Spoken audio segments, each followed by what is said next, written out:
अब ये कोई भारत कोई धर्मशाला तो है नहीं। बिल्कुल हाँ। कि जो आया यहीं बसेगा, जो आया यहीं बसेगा।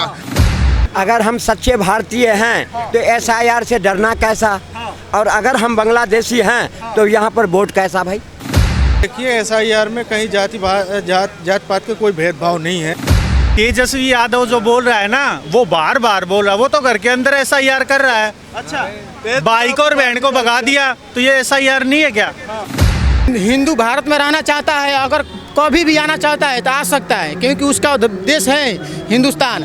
देखिए अब वहाँ पे क्या हो रहा है, अत्याचार हो रहा। वो हिंदू कभी भी ऐसे नहीं भागता है। देखिए क्या हुआ जम्मू कश्मीर में, क्या हुआ जम्मू कश्मीर में मस्जिदों से बोला गया कि हिंदू भाग जाओ, तुम अपने बेटियों को छोड़ के भाग जाओ, तब भागा वहाँ से। कभी हिंदू ऐसे नहीं भागता है बिना अत्याचार के हुए।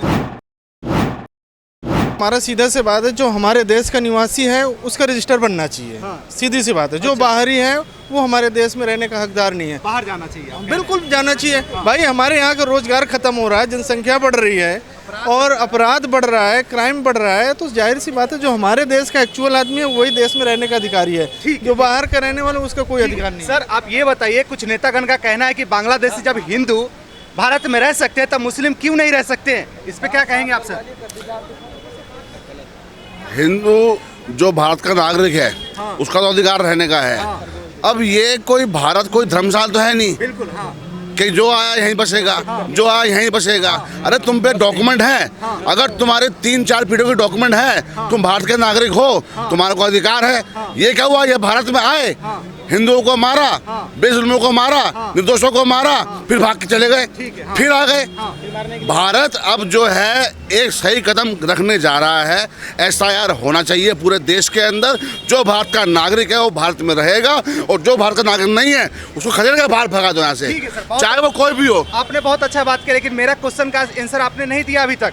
मैंने कहा है जो बाहर के मुस्लिम है उसको भगाया जा रहा है, बाहर के हिंदू को यहीं पे रखा जा रहा है। क्यों ऐसा किया जा रहा है, दोहरापन क्यों किया जा रहा है? बाहर के हिंदू को इसलिए भारत शरण दे रहा है क्योंकि वहाँ पे जो हिंदू है उसके साथ जुल्म हो रहा है, जो ग्राउंड लेवल पर दिखाया नहीं जा रहा है। मतलब हम ये चाहते हैं, चाहे हिंदू हो या मुसलमान, जो जिस कंट्री में बसा हुआ है, जो जगह का नागरिक है, उसको वहाँ पे रहने का अधिकार है। फिर ये क्यों कि वहाँ से उनको तो भगाओ, उनको भगाओ या हम ही रहेंगे, ऐसा क्यों? तो भारत क्यों चाहेगा ये? ठीक है, बहुत अच्छा आपने बात करी, लेकिन एक बात यहाँ पे और आ जा रही है सर। जैसे कि अमित शाह जी कहते हैं कि बाहर के हिंदू आकर के यहाँ पे रहेंगे तो फिर बीजेपी के सपोर्टर बढ़ रहे हैं, वोट बढ़ रहे हैं। अब मुस्लिम को भगा रहे हैं, हिंदू को रख रहे हैं। तो हाँ, जो भारत का मुसलमान है, ऐसा नहीं है, भारत का मुसलमान भी यहाँ की सरकार को समझ चुका है। उसको मालूम है कि भारतीय जनता पार्टी जो है उस स्तर पे काम कर रही है, विकास कर रही है, रोजगार से डेवलपमेंट कर रही है। और भारत का जो एजुकेटेड मुसलमान है वो इस बात को मान चुका है कि वो बीजेपी गवर्नमेंट के साथ खड़ा हुआ है, उसके खिलाफ नहीं खड़ा हुआ, वो उसके साथ है वो। जी क्या कहना चाहते? देखिए हमारा जब भारत देश आज़ाद हुआ था 1947 में, उससे एक मतलब बोला गया था, कानून बना गया था कि मतलब अगर हिंदू भारत में रहना चाहता है, अगर कभी भी आना चाहता है तो आ सकता है, क्योंकि उसका देश है हिंदुस्तान। देखिए अब वहाँ पे क्या हो रहा है, अत्याचार हो रहा। वो हिंदू कभी भी ऐसे नहीं भागता है। देखिए क्या हुआ जम्मू कश्मीर में, क्या हुआ जम्मू कश्मीर में मस्जिदों से बोला गया कि हिंदू भाग जाओ, तुम अपने बेटियों को छोड़ के भाग जाओ, तब भागा वहाँ से। कभी हिंदू ऐसे नहीं भागता है बिना अत्याचार के हुए।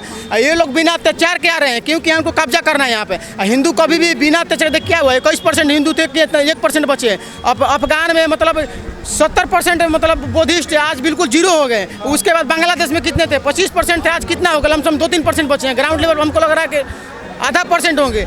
देखिए अत्याचार हो रहा था, आना बिल्कुल। उसके बाद नियम भी था कि आप कभी भी आ सकते हैं, दिक्कत होगा तो, क्योंकि यहाँ पे है। लेकिन उनके लिए नहीं, अगर उनको लगता है कि आना है तो अपना ज़मीन लेके आओ, ऐसे नहीं। हम धर्मशाला नहीं है। सर का कहना है कि जो बाहर के मुस्लिम आते हैं वो भारत पे कब्जा करना चाहते हैं, आप उससे सहमत हैं इनसे? हाँ। मैं एक ही बात जानता हूँ कि भारत में जो भी रह रहा व्यक्ति, सेकुलर कंट्री सब रहते हैं, लेकिन कोई किसी का कोई माई के लाल में दम नहीं है जो भारत पे अपना कब्जा कर ले। अपनी कम्युनिटी को बढ़ा सकते हैं, ठीक है, लेकिन मिल के रहेंगे तो सब साथ हैं, मिल के नहीं रहेंगे तो साथ नहीं सब। क्योंकि हम ये समझते हैं, हमारे को ये बताया जा रहा है कि मुसलमान जो है वो हमारे खिलाफ है, लेकिन 1-2 जनों की वजह से पूरी कौम को बदनाम किया जाता है। जो लोग ऐसे हैं जो लोग ऐसे हैं जो लोगों के दिमाग में गलत फहमी भरते हैं उनके खिलाफ उचित से उचित कार्रवाई होनी चाहिए। यही बात पे अब सबसे बड़ी बात आ गई। देखिए, जो गलत फहमी भरती है वो तो आपके नेता है, गलत फहमी भर रहे हैं तो उसको उसके खिलाफ आप बोलते नहीं है, उसके सपोर्ट ही चले जा रहे हैं आप। चाहे आम आदमी हो या कोई पॉलिटिशियन हो, अगर ऐसा करता है तो उसके खिलाफ कार्रवाई होनी चाहिए। ऐसा कोई नाम है तो आप बताइए मेरे को, कोई ऐसा पॉलिटिशियन है, कोई ऐसा नेता है आपके सामने नाम है तो नाम बताइए आप मेरे को। एक राम मंदिर कर रहा है, एक बाबरी मस्जिद कर रहा है, और आप दोनों के बात पे इन्फ्लुएंस होते चले जा रहे हैं। आप सही नेता चुन नहीं पा रहे हैं। आप बताइए, मैं तो इतना क्लियर बता दिया, आप कितना क्लियर बताऊं बताइए आपको मैं। आप ये बताइए, सही नेता आपके सामने भारतीय जनता पार्टी के अलावा कौन है आज की डेट में? इतने साल कांग्रेस ने राज किया देश के ऊपर, इतने साल कांग्रेस ने राज किया, कांग्रेस ने क्या किया आज तक? क्या किया? आज बोलते हैं, आज जिस स्टेट में चुनाव होता है तो बोलते हैं मशीन में घपला है, इलेक्शन कमीशन मिला हुआ है। ईवीएम मशीन लेके कौन आया? ईवीएम मशीन कांग्रेस लेके आई, ईवीएम मशीन कांग्रेस लेके आई। आज मशीन को बोलता है मशीन चोर है, इलेक्शन कमीशन चोर है। अरे जो वोट डलते हैं वो एक स्तर पे सच्चाई के साथ वोट डलते हैं, और पहले कितने वोट डला करते थे। आज जो वोट डल रहे हैं, कितना बड़ा वोट वैल्यू बढ़ गया है। तो मेरा मानना ये है कि सबका साथ सबका विकास, भारतीय जनता पार्टी इस देश को आगे लेके जाएगी। और दूसरी बात, रही बात SIR की, मैं अभी भी दोबारा कहूँगा, अगर आप भारत के नागरिक हो तो भारत में रहने का अधिकार है आपको।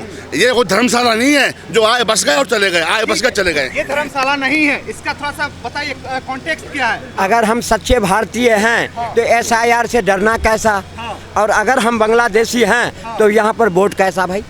किस बात के वोट? अगर आप दूसरे देशों से आकर के घुसपैठ करके यहाँ रह गए हो तो अब तक तो चल गई, लेकिन अब चलने वाला नहीं है। अगर जो आदमी आज SIR का विरोध करने वाले पार्टियाँ थी, आज खुद अपने हाथों से फॉर्म क्यों भर रहे हो भाई? जनता को मूर्ख बना रहे हो, बेवकूफ़ बना रहे हो। SIR का फॉर्म अखिलेश यादव बहुत चिल्लाते थे SIR नहीं होना चाहिए, आज खुद भर रहे हैं फॉर्म। क्यों भर रहे हो? क्यों जाओ ना सुप्रीम कोर्ट, क्यों नहीं जाते? ये जाते हुए फटती है इनको, क्योंकि सुप्रीम कोर्ट ने कह दिया ना, जज ने, कि भाई आधार कार्ड से सिर्फ जो अगर होगा तो वोट डालने का अधिकार कैसे मिल जाएगा? वोट वही डालेगा। तुम आके मजदूरी कर सकते हो, इस देश में रह सकते हो, लेकिन फिर समय आने पर तुम्हें भगा दिया जाएगा। लेकिन वोट डालने का और सरकार चुनने का अधिकार उसे ही है जो इस देश का मूलभूत नागरिक है। ठीक है सर, मैंने ये सवाल जो पूछने जा रहा हूँ, ये सवाल मैंने बहुत बार पूछा है। ठीक है, जैसे कि बिहार में आपने एक भरसे से सबका वोट काट दिया है ना, वैसे क्या बंगाल में भी करने जा रहे हैं आप? ये बताइए, किसका वोट काट दिया? सबके। अगर सबका वोट काट दिया होता तो बिहार के लोग इतने खुल करके वोट देते। अगर 56 लाख वोट कटे, एक भी आदमी उसके खिलाफ खड़ा नहीं हुआ कि मेरा वोट कटा है। और किस तरह से स्वागत किया गया, जो जितने मरे हुए 56 लाख वोट कर रहे थे, उसमें जितने मरे हुए थे, क्या मरे हुए वोट को काट रहा है सरकार? तो जुल्म कर रही है। जो बांग्लादेश से आकर के यहाँ घुसपैठ करके रह गया, उसने फर्जी तरीके से वोट बना लिए, अगर उसका वोट कट रहा है तो गलत कर रहा है। सरकार जो भी काम कर रहा है सही कर रहा है, देश हित में कर रहा है, क्योंकि ये देश अनाथालय नहीं है। इस देश को अनाथालय बनाने वाला पूर्व के जो सरकार थे, उस अनाथालय को खत्म करने जा रही है ये सरकार। इसलिए इस सरकार को देश स्वीकार कर रहा है। और देख लिए किस तरह से बिहार के अंदर में जनादेश मिला। ठीक है, फिर से हम वही सवाल पे आते हैं सर, जैसे बिहार में जो टारगेट किया गया था वोट को, मुस्लिम समुदाय को टारगेट किया गया था, उसी टाइप से पश्चिम बंगाल में भी किया जा रहा है। और एक समुदाय को पूरा टारगेट पे वोट काटा जा रहा है कि कहीं ना कहीं एक स्पेसिफिक पार्टी को फायदा हो। इससे आप क्या कहेंगे? नहीं, वो देखिए, SIR में कहीं जात पात के कोई भेदभाव नहीं है। आप चाहे हिंदू हो, मुसलमान हो, सिख हो या ईसाई हो, जो आप भारत के नागरिक हैं तो आपको वोट नहीं कटने वाला है। भाई आप कह रहे हो कि मेरे पास डॉक्यूमेंट्स नहीं है, आपने विद्यालय में पढ़ा होगा, कहीं आपने ट्रीटमेंट कराया होगा, आपके चाचा ताऊ वगैरह कहीं ना कहीं वोट दिया होगा, उनका वोटर ID में नाम होगा, तो जाहिर सी बात है अगर उनका है तो आप हैं नागरिक। अब आपके पास कुछ नहीं है, आ रहे हो उल्टे इलीगल तरीके से आ रहे हो, और इसके बाद यहाँ पे खा रहे हो, पी रहे हो, आतंकवाद फैला रहे हो। और कौन कह रहा है कि मुसलमानों को रहने की इजाज़त नहीं है? भाई साहब, अदनान ने नागरिकता के लिए उसने अप्लाई किया, उसको नागरिकता मिली पाकिस्तान का, और रह रहा इज्जत के साथ। आप उस तरीके से क्यों नहीं आते हो? ठीक है, आप उस तरीके से क्यों नहीं आते हो? तो अदनान सामी जब यहाँ रह सकता है, पाकिस्तान का मुसलमान, नागरिकता अप्लाई करी उसने, उसको नागरिकता मिली रह रहा है, तुम भी नागरिकता अप्लाई करो, अगर एलिजिबल होगे तो 100% तुम्हें भी मिलेगी नागरिकता। आप कह रहे कि डॉक्यूमेंट्री के तौर से आप आओ, अच्छे से रहो, है ना, घुसपैठ करके मत रहो। अच्छा ये बताइए सर, ऐसा है भाई साहब, तेजस्वी यादव जो बोल रहा है ना, वो बार बार बोल रहा है, वो तो घर के अंदर SIR कर रहा है। अच्छा बाइक और बहन को भगा दिया तो ये SIR नहीं है क्या? अखिलेश यादव ने बाइक और भाभी को भगा दिया, ये SIR नहीं है क्या? ये तो घर में ही SIR कर रहे हैं। ये तो बस देश में थोड़ा हल्ला गुल्ला कर रहे हैं, ये तो किसी को बहका रहे हैं, लोगों को बस इतना काम कर रहे अपने हैं। ही बात से फंस रहे हैं, किसको? बहका रहे हैं, हाँ, किसको बहका रहे हैं? जनता को। देखिए, किसी को बहका रहे हैं, जो लोग बहक रहे हैं उनके कहने से, और जो रोडों पे आने की आप तो कोशिश नहीं कर रहे बहक हैं। रहे हैं, सर। आप तो नहीं बहक रहे हैं। मैं तो कागज जेब में लेके घूमता हूँ। जब भी अगर चाहे पुलिस वाला हो, कोई हो, चेक कीजिए, मैं चेक करवाऊंगा, क्या दिक्कत है? अच्छा, कोई दिक्कत नहीं है। फिर वो कौन लोग हैं जिसको दिक्कत है, वो भी बताइए। जो दिक्कत है वो लोग हैं। अभी बिहार में SIR हुआ, ठीक है, वोट कटे, कितने लोग कोर्ट में गए, सामने आए कि हमारा वोट कटा, है ना? जिनके वोट कटे वो भाग गए, दिक्कत उनको थी, वो भाग गए, अब वो किस मुंह से आएंगे? आगे आ ही नहीं सकते। और यही पश्चिम बंगाल में होगा, जिनके वोट कटेंगे वो भाग जाएंगे, बॉर्डर क्रॉस कर जाएंगे।